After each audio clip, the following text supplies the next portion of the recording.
नमस्कार बच्चों, कैसे हो आप सब लोग। मैं तृष्णा पर्वतिया स्वनिर्भर प्राथमिक शाला से सत्र 2 विषय हिंदी कक्षा 6 की इस वीडियो में आपका स्वागत करती हूँ। आशा रखती हूँ बच्चों कि आप सब घर में होंगे और सुरक्षित ही होंगे। बच्चों, हमने हमारे सत्र 1 विषय हिंदी का अभ्यासक्रम पूर्ण कर लिया है। मैं आशा रखती हूँ कि आपने सत्र 1 विषय हिंदी का जो अभ्यास है, अभ्यासक्रम में जो लेखन कार्य था वह आपने अपनी नोटबुक में अच्छे से लिखा होगा और उसका अभ्यास भी किया होगा।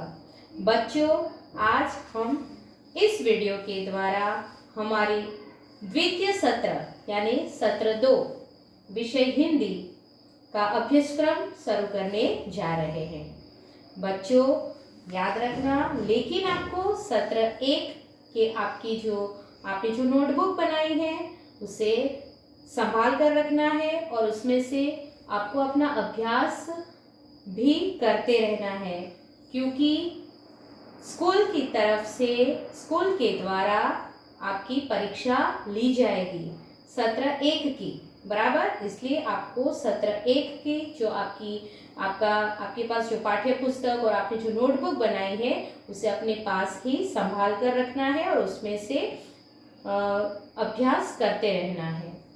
हमारा सत्र 1 का जो अभ्यासक्रम तो पूर्ण हो गया है, तो अब हम हमारे सत्र 2 विषय हिंदी का अभ्यासक्रम आज से शुरू करने वाले हैं। बच्चों, अगर आपके पास द्वितीय सत्र कक्षा 6 विषय हिंदी की पाठ्य पुस्तक नहीं है तो आप अपनी पाठ्य पुस्तक हो सके तो आप जल्दी से उसे खरीद लेना। जैसे आपने सत्र 1 में नोटबुक बनाई थी हिंदी की, वैसे ही आपको सत्र 2 के लिए भी हिंदी की नोटबुक बनानी है। हिंदी की जो नोटबुक होगी उसमें आगे के विभाग में हम हमारे गद्य और पद्य, बराबर, यानी काव्य और पाठ के प्रश्नों के उत्तर लिखेंगे और हमारी हिंदी विषय के पीछे के विभाग से हम हमारा निबंध लेखन का कार्य करेंगे। बराबर है बच्चों? तो चलो अब हम आज से सत्र 2 यानी द्वितीय सत्र विषय हिंदी की जो हमारा अभ्यासक्रम है उसे हम शुरू करते हैं। बच्चों, हमारी जो पाठ्य पुस्तक है हिंदी विषय की, उसके पहले ही पेज पे अनुक्रमणिका दी गई है, बराबर। अनुक्रमणिका में आप देख सकते हो कि इकाई के नाम, उसके प्रकार दिए गए हैं, बराबर है। हमें हमारे सत्र 2 में 7 इकाई का अभ्यास करना है और साथ में पुनरावर्तन। तो आज हम हमारी इकाई 1 इतनी शक्ति हमें देना दाता, जो एक प्रार्थना काव्य है, उसकी शुरुआत करते हैं। तो चलो बच्चों, अब हम हमारी जो प्रार्थना काव्य है इतनी शक्ति हमें देना दाता, उसकी तरफ आगे बढ़ते हैं। इकाई 1 इतनी शक्ति हमें देना दाता। बच्चों, यह एक प्रार्थना काव्य है। यह तो आप भली भांति ही जानते होंगे, क्योंकि हम हमारी शाला में यह प्रार्थना हमेशा गाते हैं, बराबर है ना। तो यह एक प्रार्थना काव्य है।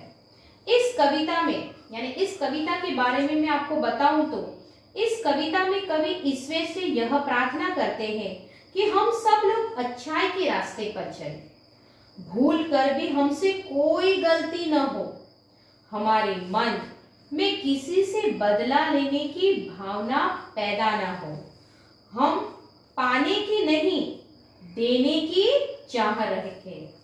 अगर सब लोग आपस में अपनी अपनी खुशियां बांटना सीख ले तो यह धरती सचमुच मधुवन बन जाएगी, बराबर। मधुवन यानी उपवन, बगीचा बन जाएगी। अब पाठ्य पुस्तक के द्वारा देखते हैं तो यह एक प्रार्थना काव्य है, बराबर।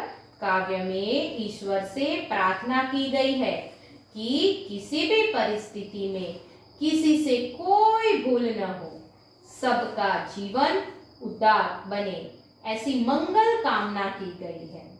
किसी के प्रति बैर भावना या बदले की भावना मन में न रखकर सभी का जीवन मधुबन बने, ऐसी भावना व्यक्त की गई है।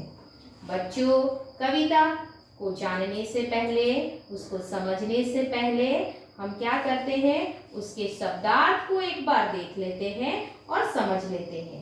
उसके बाद हम कविता के राग को भी देखेंगे। तो चलो बच्चों, पहले इस कविता के शब्दार्थ को देख लेते हैं। कविता के शब्दार्थ को देखते हैं बच्चों। पहला शब्द का अर्थ है, पहला शब्द दिया गया है विश्वास। विश्वास यानी उसका अर्थ होता है, क्या होता है, भरोसा। बराबर, क्या होता है, भरोसा।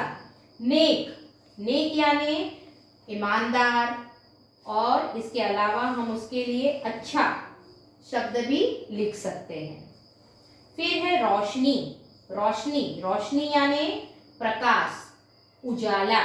बराबर, रोशनी का दूसरा अर्थ क्या हो सकता है बच्चों, प्रकाश, उजाला।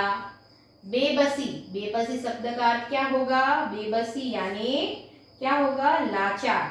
बराबर, बेबसी, बेबसी यानी लाचारी, लाचार। बराबर। जुल्म, जुल्म यानी अत्याचार। जुल्म यानी क्या, अत्याचार। बराबर, जो अत्याचार करते हैं, जुल्म करते हैं। बराबर। भली, भली यानी अच्छी। अर्पण, अर्पण यानी उसका अर्थ, अर्पण यानी समर्पित, अर्पण करना, ऐसा। अर्पण करना यानी देना, ऐसा भी हो सकता है।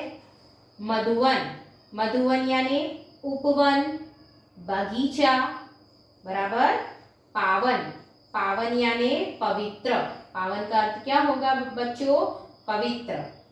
फिर सहमासा, सहमासा, सहमासा यानी डरा हुआ।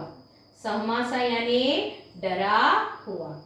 तो आपको कविता के साथ में यह शब्दार्थ भी अपनी नोट में उतारने हैं। आपको पूरी कविता भी अपनी नोट में लिखनी है और साथ में शब्दार्थ भी अपनी नोटबुक में लिखने हैं।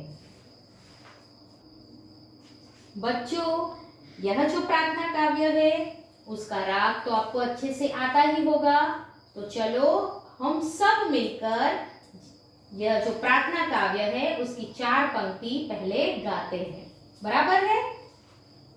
इतनी शक्ति हमें देना दाता, मन का विश्वास कमजोर होना, हम चले नेक रास्ते पे हमसे भूल कर भी कोई भूल होना, इतनी शक्ति हमें देना दाता, मन का विश्वास कमजोर होना।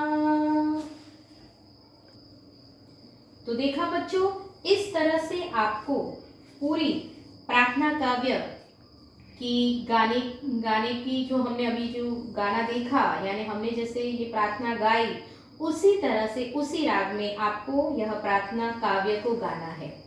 बच्चों, इस वीडियो के साथ मैं और एक अलग से ये जो प्रार्थना काव्य है, इतनी शक्ति हमें देना दाता, उसके राग की वीडियो रखूंगी।